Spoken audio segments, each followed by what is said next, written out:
Hello everyone, and thank you for joining us for this exciting session today on sustainable workplace practices. I have provided some water and glasses on the table, and I've also got a printout of our PowerPoint slide in front of each of you. So pens have been provided. Feel free to take some notes along this quick session, which is an introductory session, and feel free to ask questions along the way. So, my name is Chantal, and I will be covering a few reasons this morning on how and why we should introduce sustainable work practices into Flounder & Associates. Don't worry, I'll explain the benefits you will see too. So, why should we be sustainable? A sustainable and healthy workplace produces happier and motivated workers, which eventually increase employee productivity and fewer work-related hazards, illnesses, and mishaps. This is fundamental to boosting the overall revenue and reputation of the organisation. Who here has heard of sustainable workplace practices?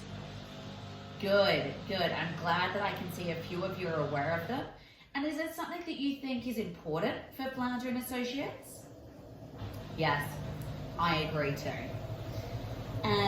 So what we want to do today is we want to look at three key factors during this session, and they are reduce, reuse, and recycle. Once again, I'm just going to ask if everyone is familiar with these terms and if everyone understands what they actually mean. Oh, that's great. Thank you so much for raising your hands. Once again, I'll just point out these slides are all in front of you, so feel free to take some notes as we go.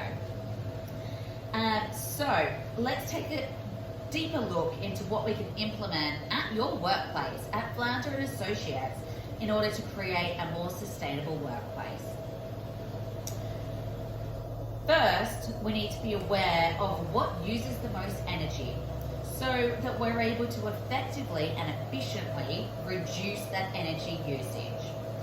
In a typical business or even a home, lighting, heating, and air conditioning are the major contributors to a high energy bill. The simplest way to reduce usage is to make sure these devices are turned off when they're not in use. Now, while you can certainly turn off appliances and electronics while you're not using them, it doesn't quite fix the issue for mandatory ones. Now, this will probably not be a surprise to anyone, but recycling is one of the best ways to improve our sustainability. So I'm just going to highlight a few points that we've just quickly touched on. As it's important for us to understand, one of the largest benefits to our company is the amount of energy it saves. That's why we're talking about sustainability today, what we can do both in the workplace and also take with us back home to be able to produce a more sustainable environment and also increase the workplace culture that we're spending so much time in. Bear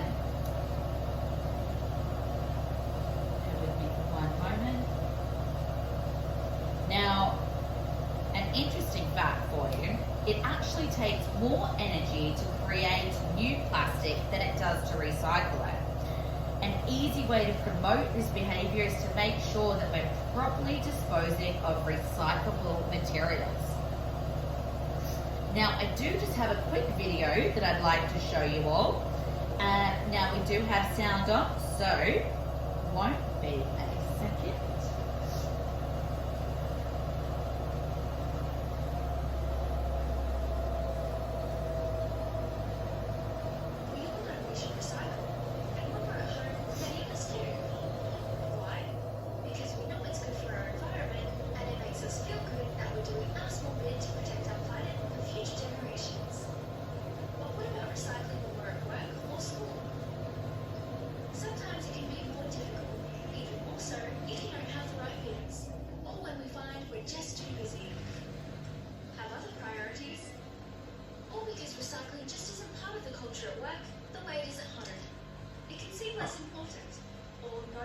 At all.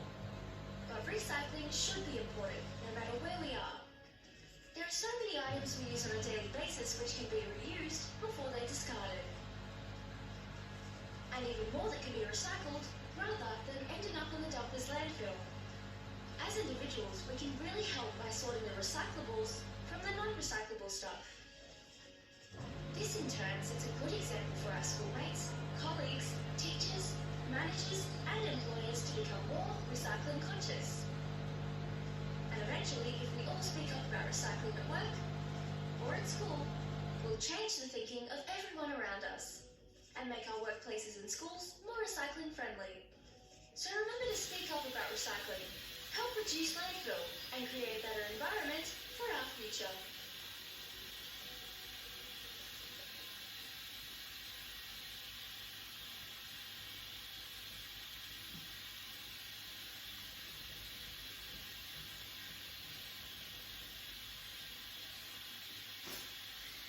Brilliant. So the reason that I chose that video was to just show a little bit of insight into the information that we have already received with our upbringing. So a lot of that information is actually taught to us.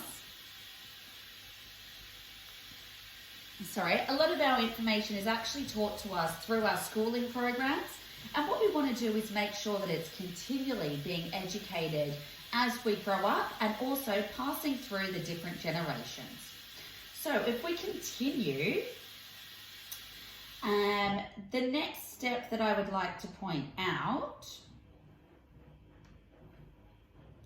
is to reuse. So plastic pollution is a very serious problem and everyone can make a difference. Replacing single-use plastic items such as utensils, straws, and others with reusable ones. Now, this is really clearly seen in a lot of cafes and restaurants that are around us at the moment. Has anyone here stopped using plastic or stopped using takeaway containers and brought in their own keepsake cups? Perfect. Now, I know that this is a bit of a fashionable piece at the moment, but it is also one way to be sustainable and to help our environment. Now, sustainability in the office might mean someone has to wash the dishes. Of course, this also depends on the type of business you operate in and whether in-house utensils are provided. Now, I can see here that there is a combination where you've got a cleaners as well as doing your own washing up. So it's important that you understand the sorts of materials that are being used and also if they're able to be reused or have to purchase new equipment. Now, a great idea to encourage customers is to use refillable bottles. I can see that we do have the water fountain here.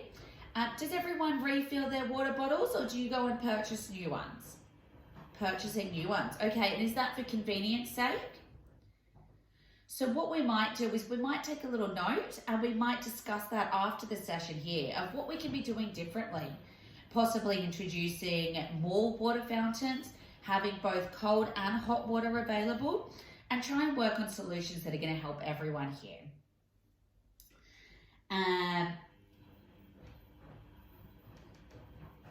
Perfect. So that's avoiding single-use plastics. As we've mentioned now, we've got the water cooler. We've also talked about our coffee cups. And finally, I'd just like to mention takeaway boxes for lunches, for breakfast, for snacks. All of these items, if we try and encourage an open plan work environment where we can bring in our own lunch, that will also be a sustainable practice that's going to benefit everyone here.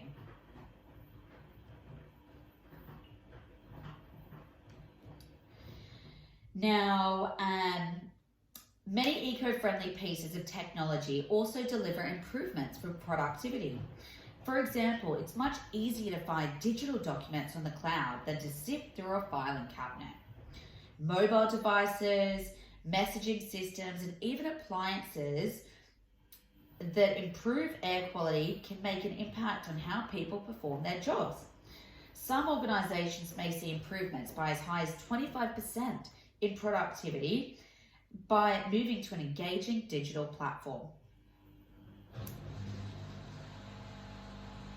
So, one of the most effective benefits in the workplace from eco-friendly technology is the aspect of improving employee health. Air quality, temperature, climate, and other factors can lead to you all calling in sick and lowering productivity.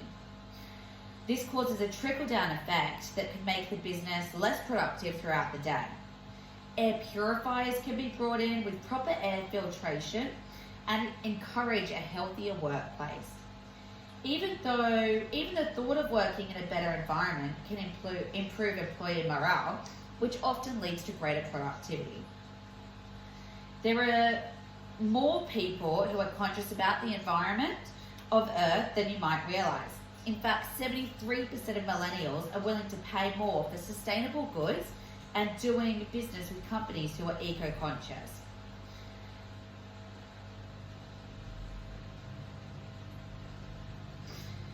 So, in summing up, most of our lives are spent in the office. We're all putting in an average of 40 hours per week.